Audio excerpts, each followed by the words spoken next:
ನಮಸ್ಕಾರ ಪ್ರೀತಿಯ ವೀಕ್ಷಕರಿಗೆಲ್ಲ ಈಶ್ವರಿ ಕುಕಿಂಗ್ ಚಾನಲ್ಗೆ ಎಲ್ರಿಗೂ ಸ್ವಾಗತ. ಯಾರ್ಯಾರು ಇನ್ನೂ ಈಶ್ವರಿ ಕುಕಿಂಗ್ ಚಾನಲ್ನ ಸಬ್ಸ್ಕ್ರೈಬ್ ಮಾಡ್ಕೊಂಡಿಲ್ಲೋ ಪ್ಲೀಸ್ ಸಬ್ಸ್ಕ್ರೈಬ್ ಮಾಡ್ಕೊಳ್ಳಿ ಅಂತ ನಾನು ರಿಕ್ವೆಸ್ಟ್ ಮಾಡ್ಕೊಳ್ತಾ ಇದ್ದೀನಿ. ಇವತ್ತೊಂದು ತುಂಬ ಎನರ್ಜಿ ಆಗಿರುವಂತಹ ಡ್ರಿಂಕನ್ನು ರೆಡಿ ಮಾಡ್ಕೊಳ್ತಾ ಇದ್ದೀವಿ. ಇದು ಬೇಸಿಗೆ ಕಾಲದಲ್ಲಿ ನಮ್ಮ ಆರೋಗ್ಯಕ್ಕೆ ತುಂಬ ಒಳ್ಳೆಯದು, ಹಾಗೆ ದೇಹದ ಉಷ್ಣವನ್ನು ಕಡಿಮೆ ಮಾಡೋದರಲ್ಲಿ ತುಂಬ ಪ್ರಮುಖ ಪಾತ್ರ ವಹಿಸುತ್ತೆ ಅಂತ ಹೇಳಿದ್ರೆ ಯಾವುದೇ ರೀತಿಯಾದಂತಹ ತಪ್ಪಾಗಲ್ಲ. ಬನ್ನಿ ಹಾಗಾದರೆ ಹೇಗೆ ಮಾಡೋದು ಅಂತ ನೋಡೋಣ. ಮೊದಲಿಗೆ ನಾನಿಲ್ಲಿ ಒಂದು 4 ಕ್ಯಾರೆಟನ್ನು ಚೆನ್ನಾಗಿ ತೊಳೆದ್ಬಿಟ್ಟು ಇಟ್ಕೊಂಡಿದ್ದೀನಿ. ಇವಾಗ ಮೇಲ್ಗಡೆ ಇರುವಂತಹ ಲೇಯರನ್ನು ಪೂರ್ತಿಯಾಗಿ ರಿಮೂವ್ ಮಾಡಬೇಕಾಗುತ್ತೆ. 4 ಕ್ಯಾರೆಟಿನ ಮೇಲ್ಗಡೆ ಲೇಯರ್ನ ರಿಮೂವ್ ಮಾಡಿದ್ದೀನಿ. ನಂತರ ಇದನ್ನು ಕಟ್ ಮಾಡ್ಕೊಳ್ಬೇಕಾಗತ್ತೆ. ರೌಂಡ್ ಶೇಪಲ್ಲಿನೇ ಮೇಲ್ಗಡೆ ಹಿಂದ್ಗಡೆ ಮುಂದ್ಗಡೆ ಇರುವಂತಹ ತುಂಬನ್ನು ತೆಗೆದುಬಿಟ್ಟು ರೌಂಡ್ ಶೇಪಲ್ಲಿನೇ ಇದನ್ನು ಕಟ್ ಮಾಡ್ಕೊಳ್ಬೇಕಾಗುತ್ತೆ. ನೀವು ಬೇಕಂದರೆ ಯಾವುದಾದ್ರೂ ಶೇಪಲ್ಲಿ ಕಟ್ ಮಾಡ್ಕೊಳ್ಳಿ. ಯಾವ ಥರ ಕಟ್ ಮಾಡಿಕೊಂಡ್ರು ಇದನ್ನು ಕುಕ್ಕರಲ್ಲಿ ಬೇಯಿಸಿ ನಾವು ಜ್ಯೂಸನ್ನು ರೆಡಿ ಮಾಡ್ಕೊಳ್ತೀವಲ್ಲ, ನಿಮ್ಮ ಇಷ್ಟ ಅನುಸಾರವಾಗಿ ಯಾವುದಾದ್ರೂ ಶೇಪಲ್ಲಿ ಕಟ್ ಮಾಡ್ಕೊಳ್ಳಿ. ಪ್ರತಿಯೊಂದ್ರದ್ದು ಈ ಥರ ಹಿಂದ್ಗಡೆ ಮುಂದ್ಗಡೆ ತೊಟ್ಟು ತುಂಬು ಎಲ್ಲವನ್ನು ತೆಗೆದುಬಿಟ್ಟು ಈ ಥರ ಕಟ್ ಮಾಡ್ಕೊಳ್ಳಿ.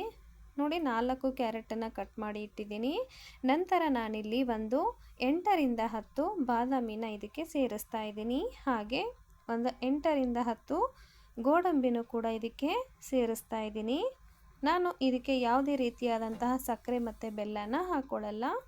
ಆ ಕಾರಣಕ್ಕೆ ಇದಕ್ಕೆ ಡೇಟ್ಸನ್ನು ಆ್ಯಡ್ ಮಾಡ್ಕೊಳ್ತಾ ಇದ್ದೀನಿ. 8ರಿಂದ 10 ಡೇಟ್ಸನ್ನು ಒಳಗಡೆ ಇರುವಂತಹ ಬೀಜವನ್ನು ತೆಗೆದುಬಿಟ್ಟು ಹಾಕ್ಕೊಳ್ತಾ ಇದ್ದೀನಿ. ನಂತರ 3ರಿಂದ 4 ಏಲಕ್ಕಿನ ತಗೊಂಡಿದ್ದೀನಿ. ಇವಾಗ ಒಂದು ಕುಕ್ಕರ್ನ ತಗೊಂಡು ಅದಕ್ಕೆ ತಗೊಂಡಿರುವಂತಹ ಡ್ರೈ ಫ್ರೂಟ್ಸು ಹಾಗೆ ಕ್ಯಾರೆಟನ್ನು ಹಾಕ್ಕೊಂಡು 1 ಲೋಟ ನೀರನ್ನು ಹಾಕ್ಕೊಳ್ಬೇಕಾಗತ್ತೆ. ಏಲಕ್ಕಿ ಪೌಡ್ರನ್ನು ಕೂಡ ಇದರಲ್ಲೇ ರೆಡಿ ಆಗುತ್ತೆ. ಆ ಕಾರಣಕ್ಕೆ ಏಲಕ್ಕಿನ ಸೇರಿಸ್ಕೊಳ್ತೀನಿ. 1 ಗ್ಲಾಸ್ ನೀರನ್ನು ಆ್ಯಡ್ ಮಾಡ್ಕೊಳ್ತೀನಿ. ಯಾವುದೇ ಕಾರಣಕ್ಕೂ ನೀರನ್ನು ಜಾಸ್ತಿ ಹಾಕ್ಕೊಳ್ಳೋಕೆ ಹೋಗಬೇಡಿ. ನಾನು ತೋರಿಸಿರುವಂತಹ ಮೆಜರ್ಮೆಂಟಲ್ಲೇ ಹಾಕ್ಕೊಳ್ಳಿ.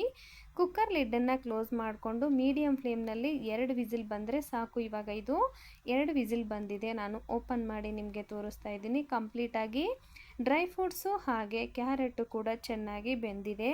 ಹೇಗಂತ ನಾನು ನಿಮಗೆ ತೋರಿಸ್ತಾ ಇದ್ದೀನಿ. ಈ ಥರ ಪ್ರೆಸ್ ಮಾಡಿದಾಗ ಅದು ಓಪನ್ ಆಗಬೇಕು. ಇವಾಗ ಪರ್ಫೆಕ್ಟಾಗಿ ಬೆಂದಿದೆ ಅಂತ ಅರ್ಥ.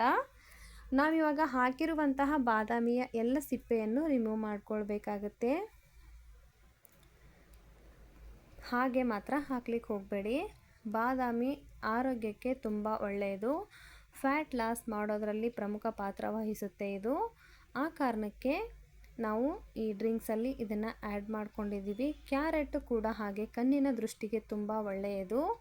ಗೋಡಂಬಿನೂ ಹಾಗೆ ನಮ್ಮ ದೇಹಕ್ಕೆ ತುಂಬ ಒಳ್ಳೆಯ ಆರೋಗ್ಯ ಕೊಡುತ್ತೆ ಅನ್ನೋ ಒಂದು ಕಾರಣಕ್ಕೆ ಎಲ್ಲವನ್ನು ನಾವು ಇದಕ್ಕೆ ಸೇರಿಸ್ತಾ ಇದ್ದೀವಿ.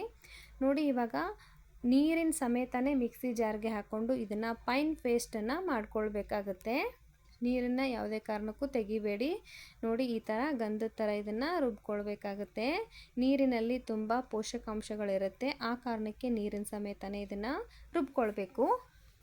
ನಾನಿಲ್ಲಿ 4 ಗ್ಲಾಸ್ನಷ್ಟು ಹಾಲನ್ನು ಕುದಿಲಿಕ್ಕೆ ಇಟ್ಟಿದ್ದೆ.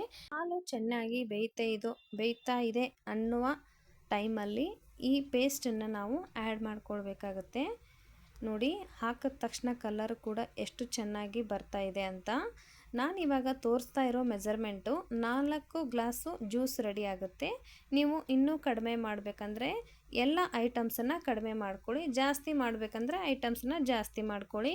ನಾನಿವಾಗ 1 ಲೀಟ್ರ್ ಹಾಲಲ್ಲಿ ಈ ಡ್ರಿಂಕ್ಸ್ನ ರೆಡಿ ಮಾಡ್ತಾ ಇದ್ದೀನಿ. 2 ಗ್ಲಾಸ್ ಮಾಡೋರಾದರೆ ಅರ್ಧ ಲೀಟ್ರ್ ಹಾಲಲ್ಲಿ ಮಾಡ್ಕೊಳ್ಬೋದು. ಶುಗರ್ ಹಾಗೆ ಬೆಲ್ಲ ಸೇರಿಸೋ ಹಾಗಿದ್ದರೆ ಈ ಟೈಮಲ್ಲಿ ಸೇರಿಸಿ. ಡೇಟ್ಸ್ ಇಲ್ಲ ಅಂದರೆ ಈ ಟೈಮಲ್ಲಿ ನೀವು ಸಕ್ಕರೆನ ಆ್ಯಡ್ ಮಾಡ್ಕೊಳ್ಳಿ. ಬೆಲ್ಲ ಹಾಕ್ತೀನಿ ಅನ್ನೋದಾದರೆ ಈ ಟೈಮಲ್ಲಿ ಬೆಲ್ಲನ ಹಾಕಬೇಡಿ. ಇದು ಕಂಪ್ಲೀಟಾಗಿ ಕೂಲ್ ಆದಮೇಲೆ ಬೆಲ್ಲವನ್ನು ಕರಗಿಸಿ ಆ ನೀರನ್ನು ಸೋದಿಸ್ಕೊಂಡು ಇದಕ್ಕೆ ಆ್ಯಡ್ ಮಾಡ್ಕೊಳ್ಳಿ. ಹಾಲಲ್ಲಿ ಮಾಡೋದ್ರಿಂದ ಬೆಲ್ಲ ಹಾಕಿದ್ರೆ ಒಡೆದೋಗೋ ಚಾನ್ಸಸ್ ಇರುತ್ತೆ. ಆ ಕಾರಣಕ್ಕೆ ಬೆಲ್ಲನ ಇದು ಕಂಪ್ಲೀಟಾಗಿ ತಣ್ಣಗಾದ ಮೇಲೆ ಬೆಲ್ಲನ ನೀರಲ್ಲಿ ಕರಗಿಸಿ ಇದಕ್ಕೆ ಹಾಕ್ಕೊಳ್ಳಿ. ಮತ್ತು ಜೇನುತುಪ್ಪನೂ ಕೂಡ ಇದಕ್ಕೆ ಆ್ಯಡ್ ಮಾಡ್ಕೊಳ್ಬೋದು. ನೋಡಿ, ಇದು ಚೆನ್ನಾಗಿ ಒಂದು 5ರಿಂದ 7 ನಿಮಿಷ ಕುದಿಬೇಕು.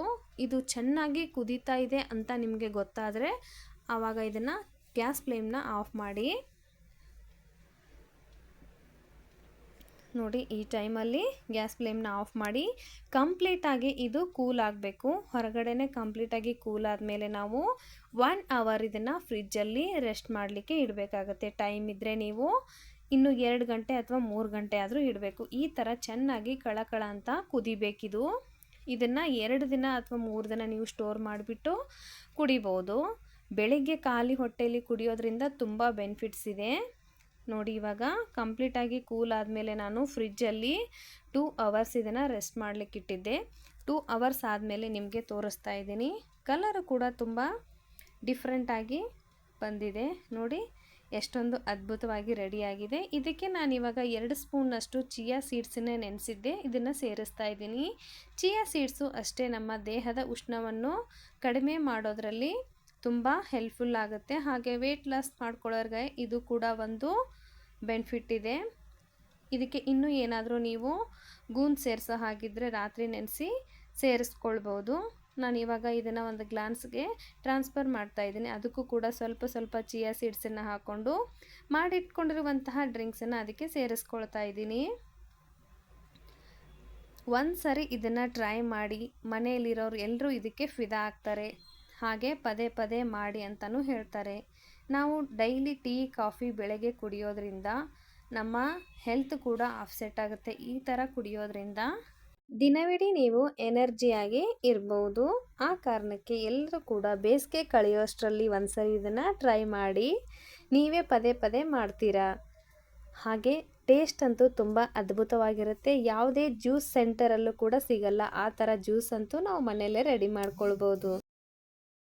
ಈಶ್ವರಿ ಕುಕಿಂಗ್ ಚಾನಲ್ನ ಸಬ್ಸ್ಕ್ರೈಬ್ ಮಾಡ್ಕೊಂಡಿಲ್ಲ, ಪ್ಲೀಸ್ ಸಬ್ಸ್ಕ್ರೈಬ್ ಮಾಡ್ಕೊಳ್ಳಿ. ನಿಮ್ಮ ಫ್ರೆಂಡ್ಸ್ ಹಾಗೂ ಫ್ಯಾಮಿಲಿಗೆ ಶೇರ್ ಮಾಡಿ ಅಂತ ರಿಕ್ವೆಸ್ಟ್ ಮಾಡ್ಕೊಳ್ತಾ, ಎಲ್ಲ ವಿಡಿಯೋ ನೋಡಿದ ಪ್ರತಿಯೊಂದು ವೀಕ್ಷಕರಿಗೂ ಕೂಡ ತುಂಬ ಹೃದಯದ ಧನ್ಯವಾದಗಳು. ಹಾಗೆ ಇನ್ನೂ ಯಾರ್ಯಾರು ಸಬ್ಸ್ಕ್ರೈಬ್ ಮಾಡ್ಕೊಂಡಿಲ್ಲ, ಪ್ಲೀಸ್ ಸಬ್ಸ್ಕ್ರೈಬ್ ಮಾಡ್ಕೊಳ್ಳಿ. ಮತ್ತು ಮುಂದಿನ ಹೊಸ ವಿಡಿಯೋದಲ್ಲಿ ನಿಮ್ಮನ್ನು ಭೇಟಿ ಆಗ್ತೀನಿ. ಅಲ್ಲಿವರೆಗೂ thank you for watching. Bye.